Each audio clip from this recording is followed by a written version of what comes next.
رسول کو عہدہ اللہ کی طرف سے ملتا ہے اور اسے کچھ کام کرنا ہوتا ہے اللہ کا. جب وہ کام کر چکتا ہے تو وہ اللہ سے صلہ چاہتا ہے اپنی محنت کا. لیکن کچھ ایسی ہستیاں ہیں کہ جنہوں نے کام پیغمبروں والا کیا، رسولوں والا کیا، لیکن اللہ سے کوئی صلہ نہیں چاہا. پھر سن لیجیے، نوح نے اپنا اجر مانگا ہے، موسیٰ نے اپنا اجر مانگا ہے، عیسیٰ نے اپنا اجر مانگا ہے، رسول اللہ نے اپنا اجر مانگا ہے. اللہ سے اجر مانگتے ہیں، لیکن وہی کام کچھ ہستیاں کرتی ہے اور منہ کر اللہ سے نہیں کہتی اجر دے دے. اس میں جو نام آتے ہیں، پہلا نام ہے ابو طالب.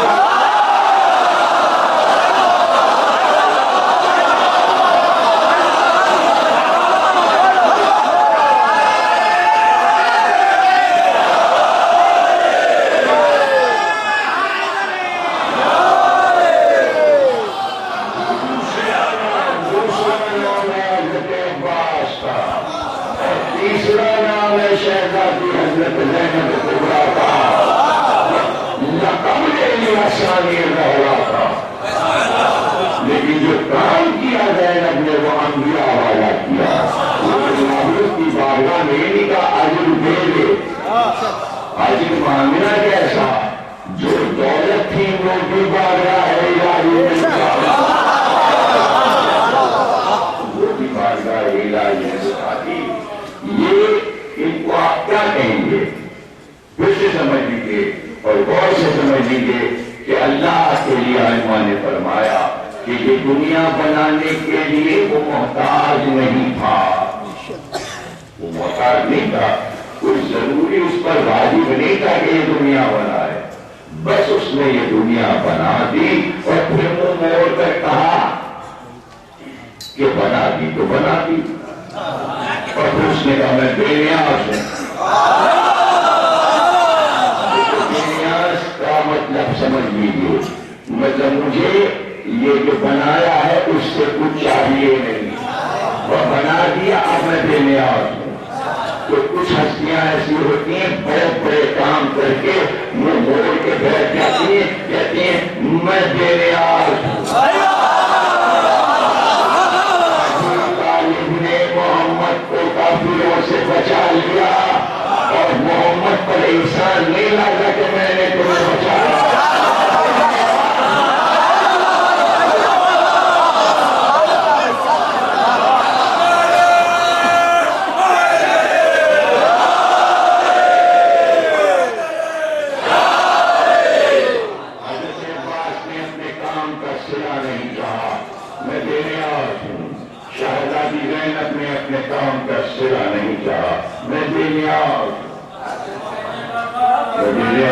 جیسے معبود بے نیاز ہے ویسے یہ ہستیاں بھی بے نیاز ہیں.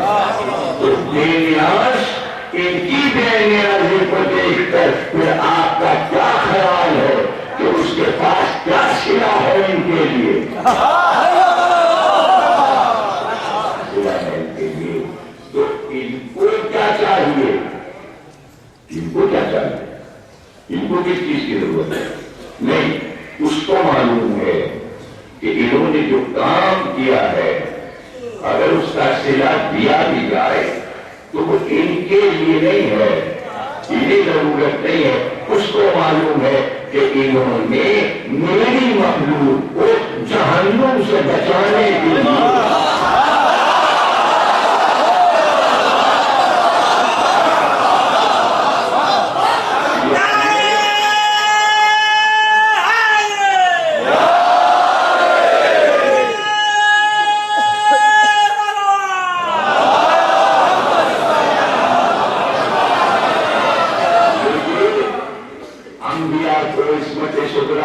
لیے کہتے ہیں کہ وہ محنت کرتے کرتے منزل پہ کہتے تھے عذاب لا، اور ان کو برباد کر کے یہاں تک اللہ ان کو دیکھتا تھا، ان کے صبر کا امتحان لیتا تھا کہ کہاں تک ان کا پیمانہ ہے، صبر لبریز ہو جاتا ہے۔ اللہ سمجھاتا تھا اور کوشش کرو، اور کوشش کرو، اور کوشش کرو، اور پھر ایک منزل آتی تھی، نوح نے کہا بس اب طوفان لا، جناب صالح نے کہا عذاب لا، جناب لوط نے کہا عذاب لا، جناب ہود نے کہا عذاب لا، اور پھر اللہ کہتا تھا کیونکہ تم ہمارے محبوب بنتے ہو، تم کہہ رہے ہو تم عذاب لے جو ہم نے مخلوق کو ختم کر دیا۔ تو اللہ یہ کہتا تھا بعد والے پیغمبروں سے کہ میرا مقصد یہ نہیں ہے کہ انسانوں کو میں بناؤ اور بار بار غرق کر دوں، پتھر ماروں، زمین میں دفن کر دوں، میں نے بنایا ہے اور تم لوگوں کو اس لیے بھیج رہا ہوں کہ ان کو سنوارو، سجاؤ۔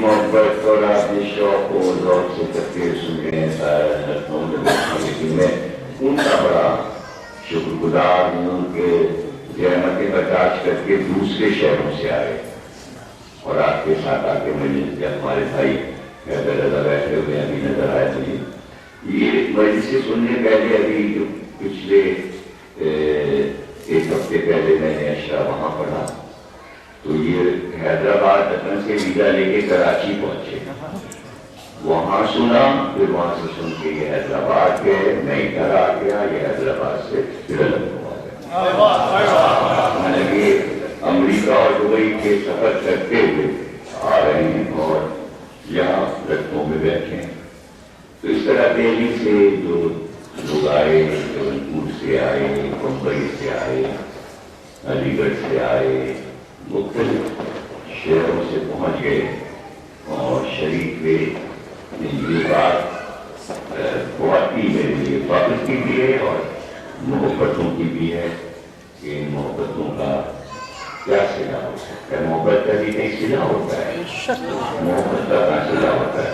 عباس نے تو بس حسین سے محبت کی تھی، اس کا صلہ کیا؟ اس کا صلہ کیا؟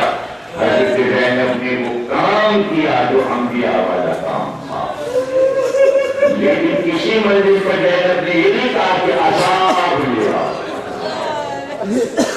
اللہ اس منزل پر رتبوں کو بڑھا دیتا، رتبوں کو بڑھا دیتا ہے۔ تو اب کتنے رتبے انبیاء سے بڑھ گئے کربلا والوں کے، آپ سوچ بھی نہیں سکتے۔ اور اس میں حضرت عباس کا کیا مقام ہے؟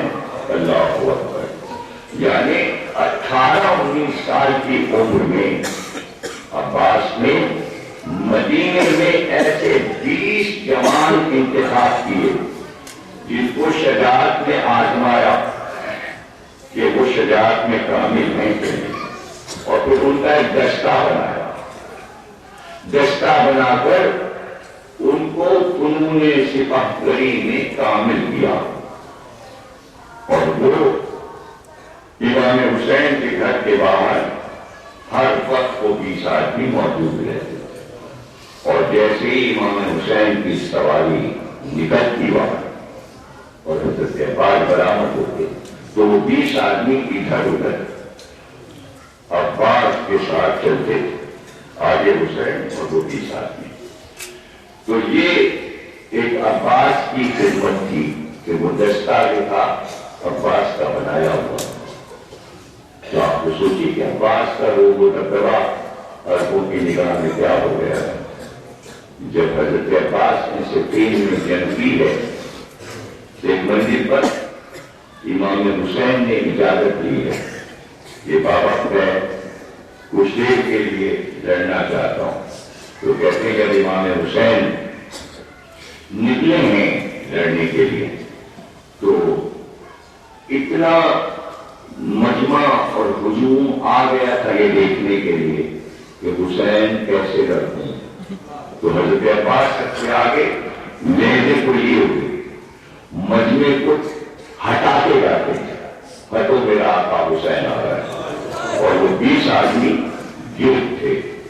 اور جب امام حسین میدان میں آئے اور لڑائی شروع ہوئی تو حضرت عباس نے کسی کو قریب نہیں آنے دیا اور کہا ایک ایک آئے اور ایک ایک لڑے.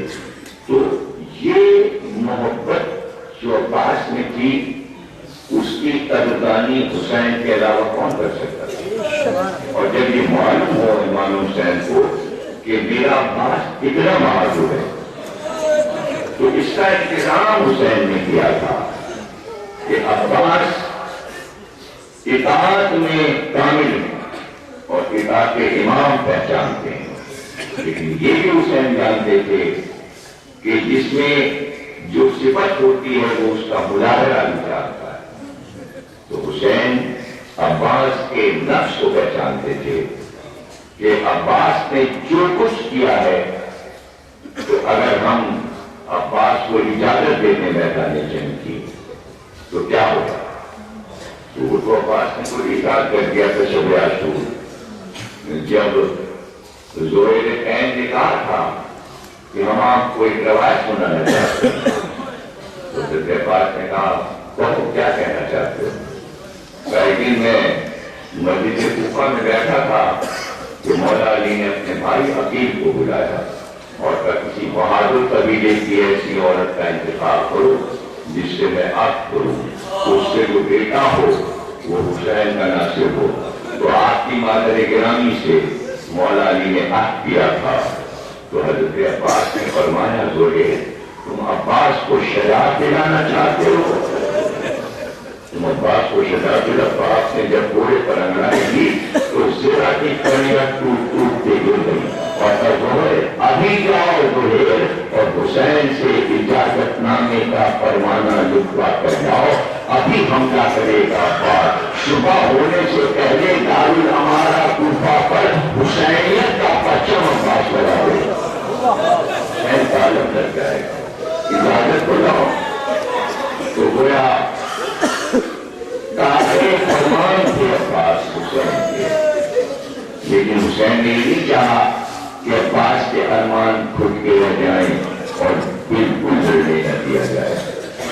یہ ذمہ داری تو آپ نے دی کہ پانی لاؤ بچوں کے پیاسے بچوں کے لیے پانی لاؤ. لیکن یہ نہیں کہا کہ لڑنا نہیں. منع نہیں کیا کہ لڑنا نہیں. تو اگر آپ سوچیے لوگ سمجھتے ہیں کہ عباس کو لڑنے سے روکنے کے لیے مشقے سے پینا دے دی. لیکن لوگوں نے غور نہیں کیا کہ بہت بڑا امتحان عباس کا تھا.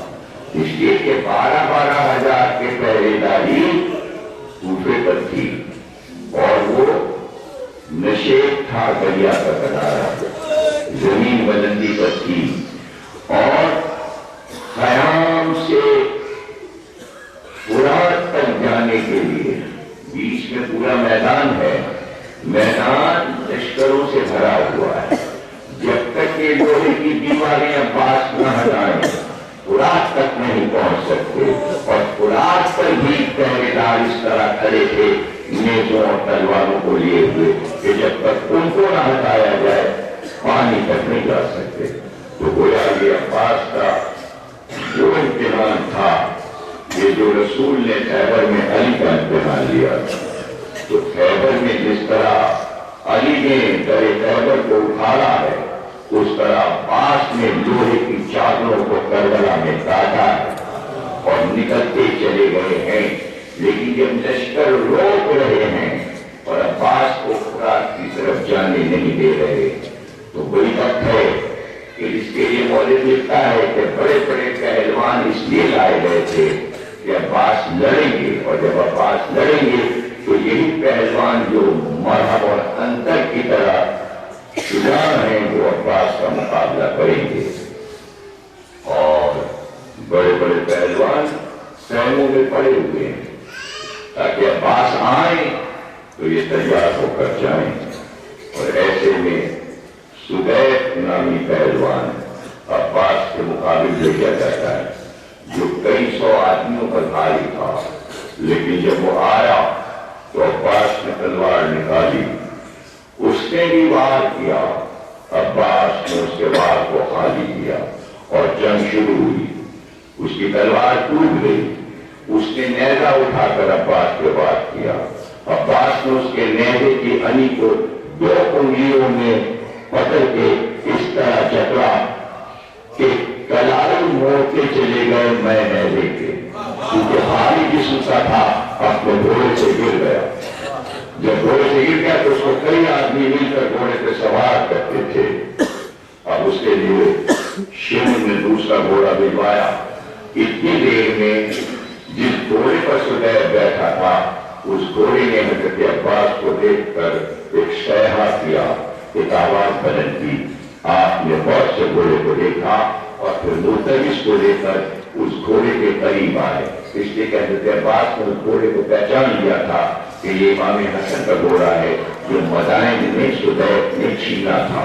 آپ اس گھوڑے کے قریب آئے اور ملتمس کی پیٹھ سے تاویہ کی پشت پر آئے اور تاویہ کو لے کر امام حسین کی خدمت میں آئے اور کہا کہ آقا یہ وہ گھوڑا ہے جو مدائن کے میدان میں بھائی حسن سے چھینا گیا تھا۔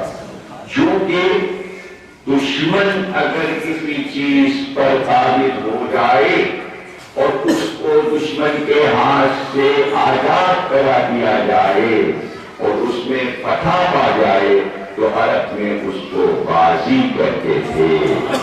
عباس سے فرات چھینی گئی تھی، حسن سے گھوڑا چھینا گیا تھا، عباس نے دونوں پہ قبضہ کر کے دکھا دیا۔ آج تک عباس کو غازی پکارا جا رہا ہے، عباس کو غازی کہتے ہیں، عباس سے غازی۔ فرات کو جو محرم کو چھین لیا گیا تھا حسین سے، عباس نے اس پہ قبضہ کر کے دکھا دیا، اور قبضہ بھی ایسا قبضہ کہ اب تک فرات عباس کے قبضے میں ہے۔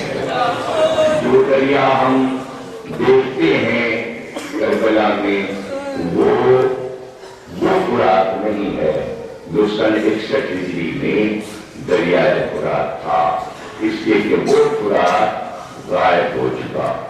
اور اس کی وجہ یہ بتائی جاتی ہے کہ جب حضرت امام جعفر صادق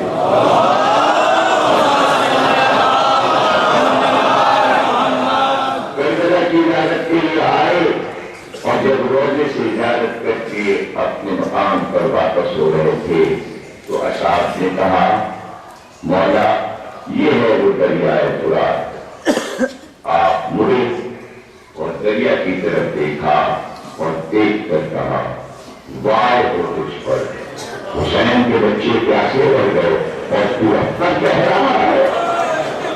کہتے امام کا یہ فرمان سن کر دریا کو بہت صدمہ ہوا کہ واقعی ہم اب تک رہ رہے ہیں جبکہ حسین کے بچوں کو پانی نہیں ملا۔ تو تاریخ نینوا لکھتی ہے کہ وہ دریا خشک ہونے لگا اور فرات زمین کے نیچے اترتا چلا گیا۔ پانی جب زمین میں جب ہو کے اترتا ہے تو اندر جا کے اپنا راستہ پھر کہیں اور بناتا ہے۔ دیکھتے ہی دیکھتے فرات کا دریا اپنی جگہ سے غائب ہو گیا، اس لیے کہ امام کا فرمان تھا جب زیارت کرنے کے لیے آصف الدولہ کی والدہ بہو بیگم کربلا گئیں اور جب وہ روزے سے زیارت کر کے نکلی تو انہوں نے اپنے تمام وزیروں اور غلاموں سے پوچھا دریائے فرات کہاں ہے؟ پتہ چلا وہ تو اب نہیں ہے، دریائے فرات کا تو پتہ نہیں۔ تو انہوں نے یہ کہا کہ کربلا دریائے فرات کے بغیر نامکمل ہے، اس لیے دریائے فرات بنایا جائے اور جو اصل دریا بغداد میں بہ رہا ہے وہاں سے شاخ کاٹ کر لائی جائے اور اس کو روزے کے قریب پانی کو بہایا جائے۔ لوگوں نے کہا لاکھوں کروڑ روپے لگیں گے کھدائی میں، وہ بیگم نے کہا کہ ہم یہ چاہتے ہیں کہ ہماری نگرانی میں یہ کام ہو۔ جب آصف الدولہ کو پتا چلا کہ کھدائی ہو رہی ہے تو یہاں سے آصف الدولہ نے لکھنؤ سے بہت سی رقم عراق بھیجی کہ جتنا بھی پیسہ صرف ہو وہ دریا کھودا جائے۔ دریا کھودا جانے لگا اور اس کے بعد اب جو دریا آپ دیکھتے ہیں مقام امام زمانہ پر عراق کی تاریخ میں اس کا نام ہے نہر آصفی۔ کربلا والے اس کو نہر آصفی کہتے ہیں۔ جو باب سے گوڑا سے جب آپ امام صادق کے مقام پر جائیں گے تو جو دریا بہ رہا ہے اس کو کہتے ہیں نہر آصفی۔ پانی تو آ گیا وہاں اور وہ منسوخ ہو گیا اودھ کے حکمرانوں کے نام، لیکن وہ جو کھدائی میں مٹی نکلی تھی اس کو بہو بیگم نے کہا کہ یہ مٹی ضائع نہ کی جائے۔ کئی سو بیل گاڑیوں پر وہ مٹی لاد کر لکھنؤ لائی گئی اور یہاں ایک عمارت بنائی گئی کہ جس کی چھت پر اور نیچے اس مٹی کو پھیلا دیا گیا اور یہ کہا گیا کہ جب بھی کوئی مومن مر جائے خدا نہ کرے تو یہ مٹی اس کی قبر تک پہنچا دی جائے۔ جب آصف الدولہ کا دفن ہوا آصف امام والے میں تو یہی مٹی تھی جس کا فرش نیچے قبر میں بچھایا گیا، پھر انہیں لٹایا گیا اور اس کے بعد اوپر سے پھر وہ مٹی ڈالی گئی کربلا والی اور پھر انہیں دفن کیا گیا۔ ہر بادشاہ کو کربلا کی یہ مٹی قبر میں دی گئی۔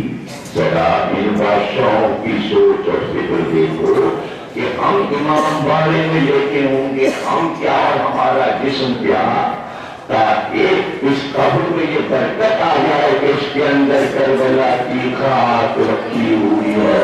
ہم خاک ہو جائیں گے مگر خاک شفا ہے۔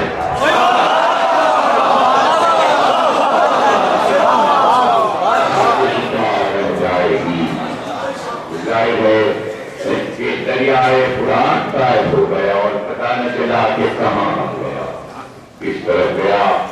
بس میں پڑھ چکا اور تقریر ہو چکی، سرفراز گنج کی شرکتاری کے لیے جانا ہے۔ کافی گفتگو ہو گئی، گلوں کی گفتگو نئی تقریر میں آج حضرت عباس کا دسترخوان کی ہے۔ مجلس کے بعد اس کے ذکر غازی عباس ہو گیا اور آپ نے بہت محبتوں سے ذکر عباس سن لیا کہ وہ دریا اندر اندر چلا، بس یہی مسائل ہیں، اندر اندر وہ دریا چلا اور زمین کی تہ میں آگے بڑھتا گیا اور بس یہ کہتا گیا عباس کہاں ہے، عباس کہاں ہے۔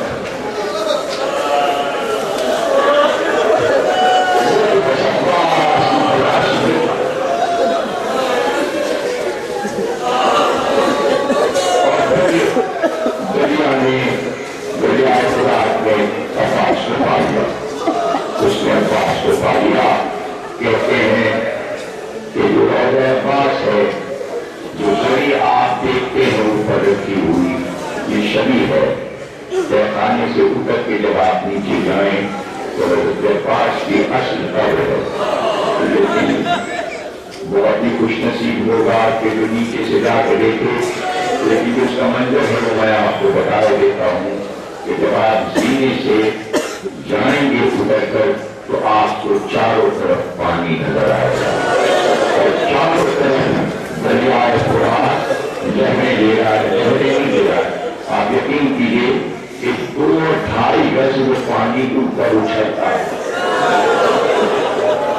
اور اتنا شور ہے اس میں، اتنا شور ہے اگر موت سے سنے تو پانی کہتا ہے عباس عباس۔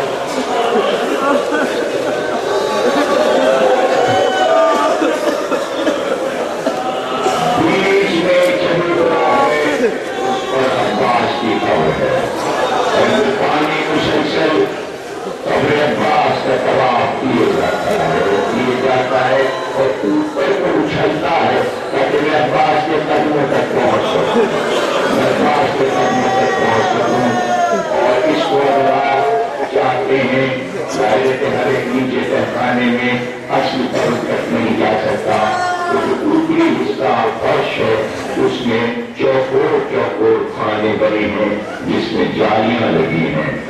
اس کو جب آپ دیکھیں گے تو ہلکا سا پانی جب اوپر اچھلتا ہے تو عباس کے روضے کے فرش پر کچھ بوندیں آتی ہیں۔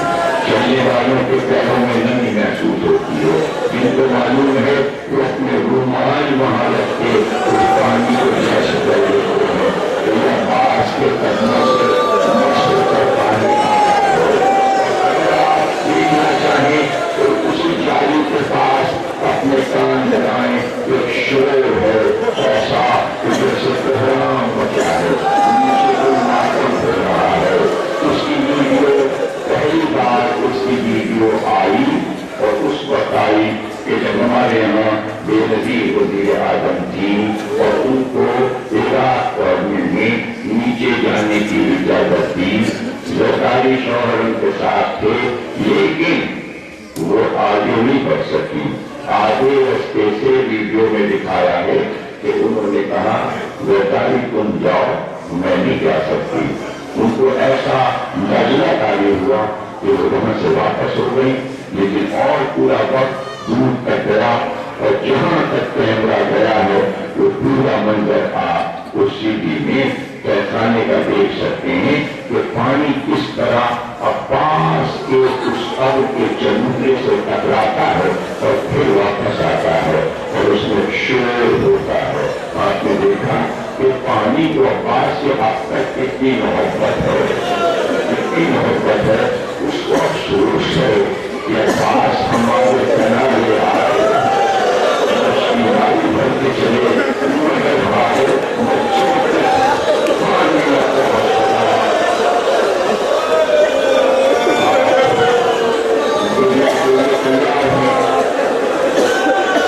اور میرے لیے دائرے کی ایک مقام ہوتا ہے کہ جب ذکر عباس کرتا ہوں تو میرا دل اندر سے تڑپ رہا ہوتا ہے کہ میں کیا کروں اور کیا نہ کروں۔